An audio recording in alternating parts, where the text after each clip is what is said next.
આ સાથે સમાચાર સામે આવી રહ્યા છે સુરેન્દ્રનગરથી સમાચાર સામે આવ્યા લખતરમાં ધોધમાર વરસાદ ખાબક્યો છે।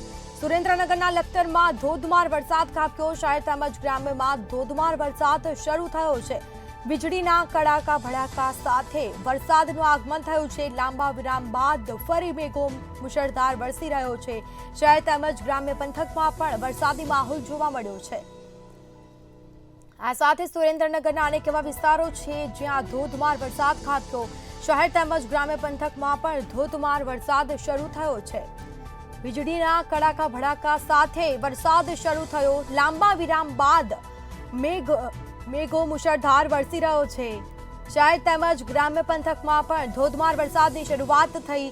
કાળા ડિબાંગ વાદળો વચ્ચે વરસાદ ખાબક્યો હતો। આ સાથે સુરેન્દ્રનગરમાં પણ વરસાદી માહોલ જામ્યો છે। વીજળીના કડાકા ભડાકા સાથે વરસાદની શરૂઆત થઈ છે, જેથી લોકોને ગરમીથી રાહત મળી છે। વાતાવરણ ઠંડુગાર થયું છે। શહેર તેમજ ગ્રામ્ય પંથકમાં પણ ધોધમાર વરસાદ શરૂ થયો હતો। સુરેન્દ્રનગરના લખતરમાં અવિરત વરસાદ નોંધાયો, જેના સીધા દ્રશ્યો અમે આપને બતાવી રહ્યા છીએ।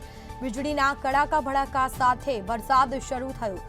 લાંબા વિરામ બાદ ફરી મેઘો મુશળધાર વરસી રહ્યો છે। શહેર તેમજ ગ્રામ્ય પંથકમાં પણ વરસાદ શરૂ થયો હતો, જેના સીધા દ્રશ્યો અમે આપને બતાવી રહ્યા છીએ। હવામાન વિભાગે રાજ્યમાં વરસાદની આગાહી કરી છે અને તે જ પગલે વરસાદી માહોલ જોવા મળ્યો છે। તો લાંબા વિરામ બાદ ધોધમાર વરસાદ શરૂ થયો, જેમાં શહેર તેમજ ગ્રામ્યમાં ધોધમાર વરસાદની શરૂઆત થઈ।